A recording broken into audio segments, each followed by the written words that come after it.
Hello, all you beautiful souls. Thank you so much for joining us for the Pet Lover Summit.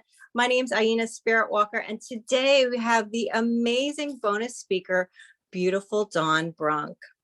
And Dawn Baumann Brunke is an author, animal communicator, and dream enthusiast who has offered animal communications for more than 20 years. Her many books include Animal Voices, Shapeshifting with Our Animal Companions, The Animal Wisdom Tarot, Dreaming with Polar Bears, Awakening the Ancient Power of the Snake, and the upcoming Shadow Animals, How Animals We Fear Can Help Us Heal, Transform, and Awaken. She lives in Alaska. Oh, and today's title, Dawn's going to share with us, How Can I Understand My Animal?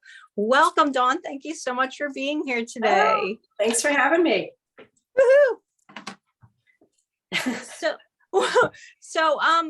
Well, you can unpack it however you like, but how are you going to, what are you going to share with us today about how we can help, how I can understand my animal? Okay, I think let's maybe start with just a little bit of a beginner, which animal communication is, you're connecting with an animal. So you're talking just as you and I would be talking, or would be talking with our friends, but we're talking with the different species. So how does that happen? I think of myself when I do sessions with people mainly as a translator. So I'm connecting with an animal's energy, with its thoughts, with its emotions, and those may be physical emotions or, emotional emotions, anger, emotional emotions, things like that, right? Or sometimes just kind of the gist, the gestalt, the energy of the animal, and then I'm translating that into English, into ways people can understand. Right. So, it's a process of connecting deep down. And I love that the word communion is within animal communication, because to me, that's what it is. It's really about a communion and a deep down sharing of energy, and then kind of facilitating another language for humans so that they can understand and make more sense of what their animals are saying to them. Yes, amazing. Yeah.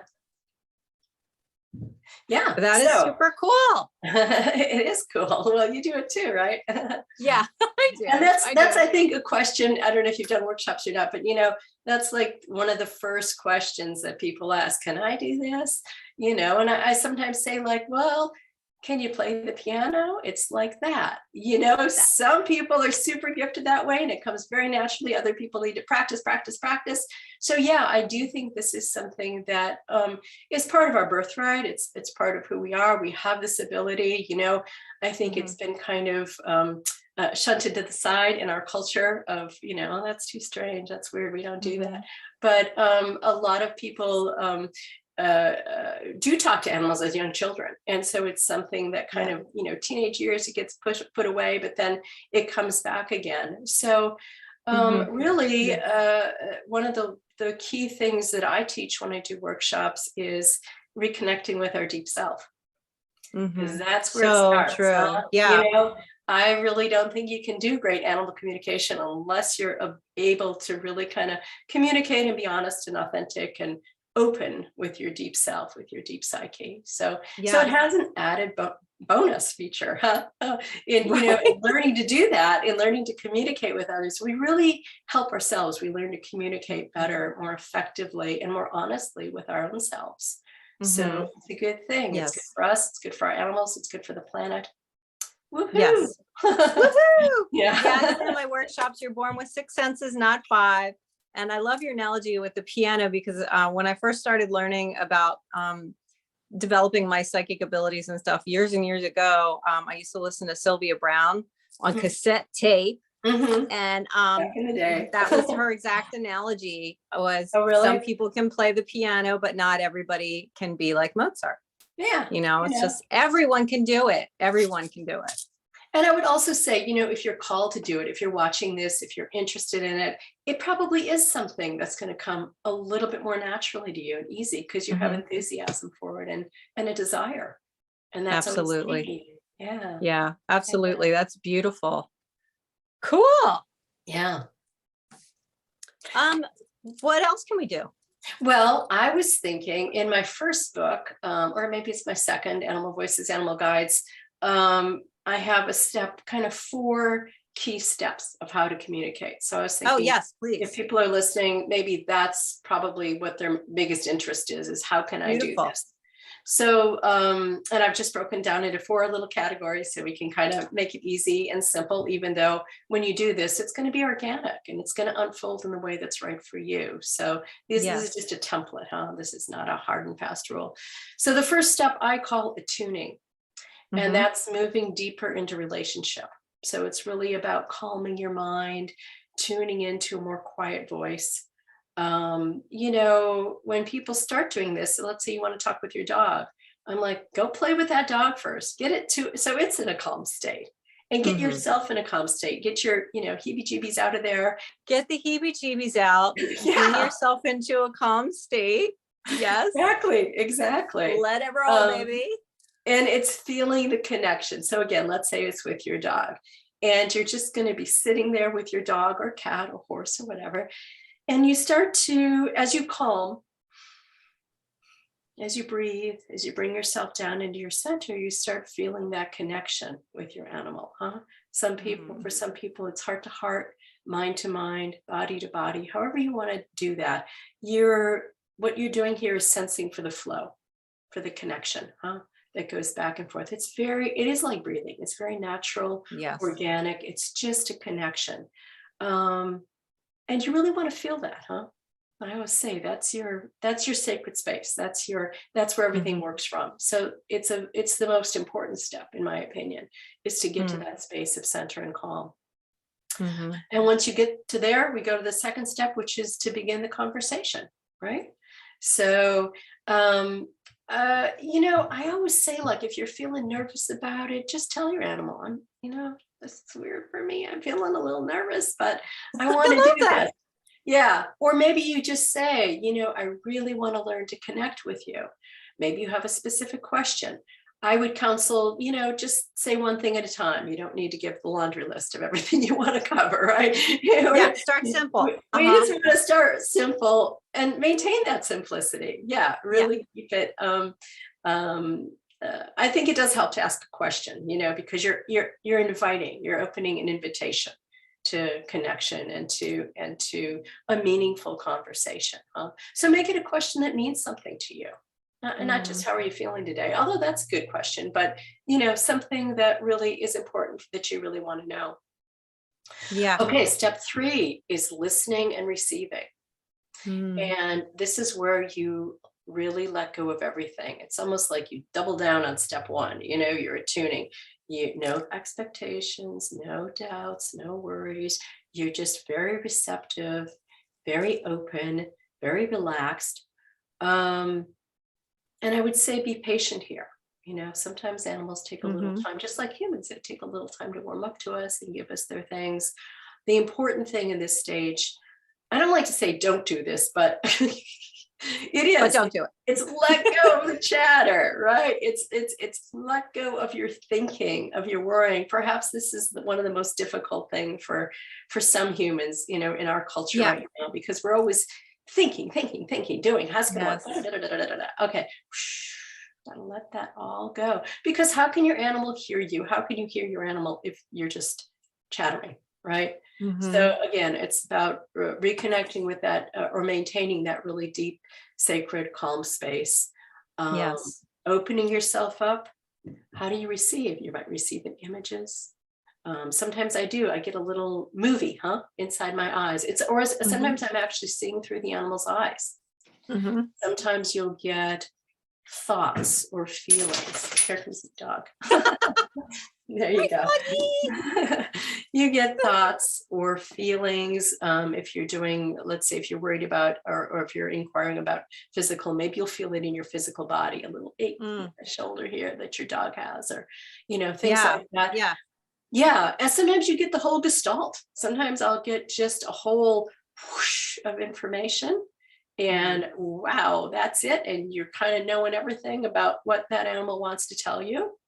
Yes. And you're just taking it in. So I would say a key here is really not to judge how you get it. if you don't get words, that's okay. Maybe I had one lady who she was a musician, and she got communications as song lines. So she would hear a song line, and that would be that would be the answer from the animal. So there it really is wide open as we are, as creative as we are, for how this information comes to us. Yes. Yeah. So not to judge, just to note it. Some people like to take little, if you're new to this, I would say for the first time, just let it be. You don't even have to write it down till later. But if you're ongoing, you might want to take little notes. And once you get an answer, and if it feels good, I would just say keep facilitating that conversation, that back and forth. Beautiful. As much as you want. And then final thing is closing. And I learned this actually from my dog Barney from a long time ago. He always said, it's good to have good manners, huh? So you want to thank the animal, thank yourself, kind of hang up the telepathic phone line. I love that. Which is really important, I think, especially if you're doing a lot of communication with different animals. This might be later on in your if you do it for a career or whatever. Yes. But you kind of want to dispel the energy. You want to thank it, honor that space, close it up.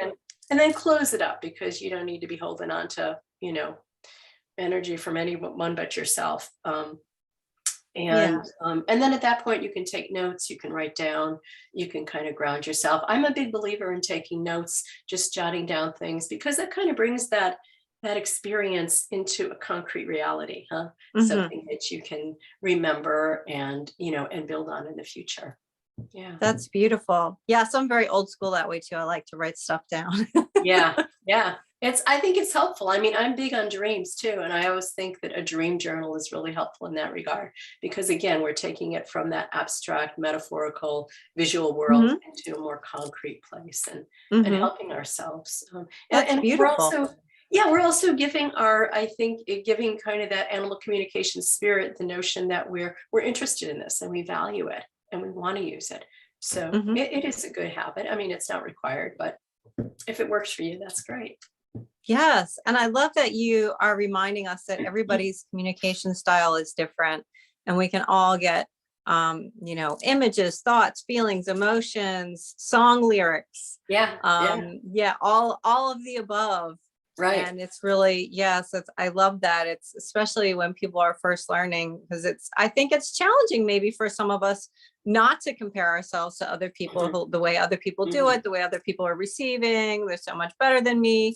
And really it is, as you say, it's the way that you receive it is the best way. That's it. That's your way. It's like almost like fingerprints. Everybody's a little different. Yeah. And it's not to say that, like, let's say you just get feelings and maybe later at another point you expand and you start getting thoughts. Right. And, it doesn't, it also depends on the species. I just want to point that out too. Talking to your cat or dog is one thing. They kind of know our daily routines. They understand us a little bit. You talk to a shark or an earthworm or a snake. Those are very different animals having very different experiences. So it'll be a different feeling. I remember an earthworm once kind of connecting with an earthworm, and everything was feeling, not just the belly, but everything, and the movement. And that was a whole world of riches unto itself. So just to be open is really a good tip to keep in mind, huh? To be open to what we get and to enjoy it. Birds. To trust. One more. An eagle.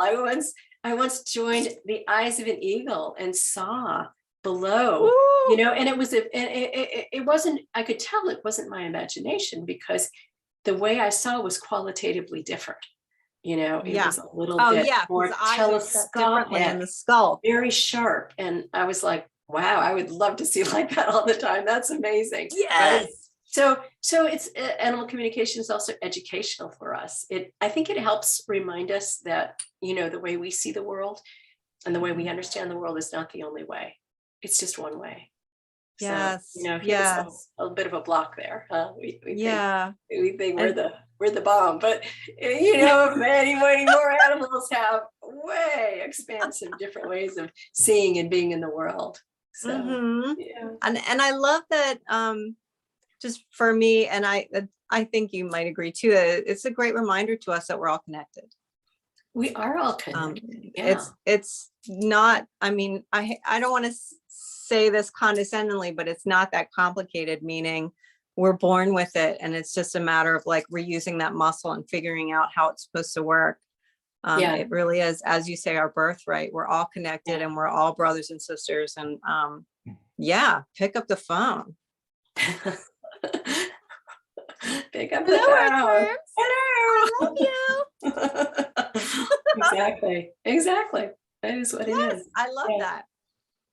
Well, you were just talking about dreams. You were touching on dreams. Have you had communications with animals through your dreams? I'm curious.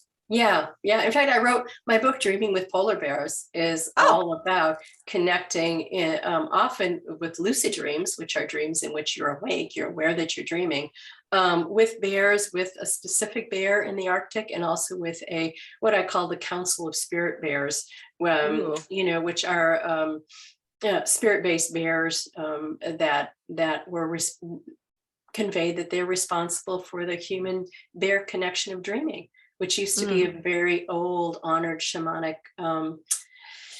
what do we want to call it? Practice. It was a sacred practice, and they really wanted to bring that back to the world. So that's what that book is all about. Is about the polar bears, especially in dreaming, and how we can work with animals in our dreams. Not just polar bears, all animals we can work with in our dreams. And I remember my very first book, Animal Voices. I interviewed like 24 different animal communicators. And it was amazing to me how many of them said they first opened to animal communication in their dreams. They first started getting messages from specific animals in their dreams, and it kind of opened up something for them in waking life to follow. Oh my gosh, that's awesome. I love that. Yeah. For me, when I was a kid, I'm just thinking as a kid, my walls were plastered with all like kittens and panthers, and like it was all animals, and I could feel what the animal was feeling in that moment. I would kind of talk to the animals while I was laying in bed, like 5 years old or whatever. I didn't realize it was weird, but yeah. Well, I think that's so true, is that, children do this. I mean, why do we give children stuffed animals? At some level, we understand that there is a connection with animals, and it's been there for forever. Yes. Oh my gosh. And I love too that you also brought up Dreaming with the Polar Bears. Not only is that your book, but also such a huge lesson for us to remind us that we can communicate with animals on such a big level. There are so many ways we can do it. We can do it to help the animals that we're responsible for. We can do it to help the wild animals. We can do it to learn and just bring in those lessons that the cultures, I want to say indigenous cultures, because that's what the polar bears feel like to me. But, there's so much knowledge available to us through the lenses of these amazing beings. Yeah. And it all starts. Excuse me. And that just speaks to, even I've had experiences, even just talking with a dog, and all of a sudden kind of the communication will shift up to where I'm talking to the spirit of dog, or the species voice of dog. Or kind of, the overall arching energy of dog. So there are those variations in our talks. And again, this isn't necessarily something you start out with beginning, but just to be aware of it. It's open. It's open to where you connect with that animal. And that's part of the fun. Yes. That's so beautiful. Was there anything else that you wanted to talk about today? Not specifically. I mean, if you want a few tips, I could do that, or we that was a lot of information. Probably it's up to you. It was. I absolutely loved it. I thought it was amazing. What tips do you have for us? Well, these are just kind of overall tips. I would say for humans, one of our things is, we're not always emotionally congruent. And I think most animals are. So I think, it's letting go of that fake it till you make it mentality. And really just sharing your feelings in the moment, being really consistent with how you feel. And again, I think that's a stepping stone to being more authentic, more genuine. And that's how most animals are going to form a deeper relationship with you. Yes. One other thing I think for beginners is, I would say, be patient with yourself, okay?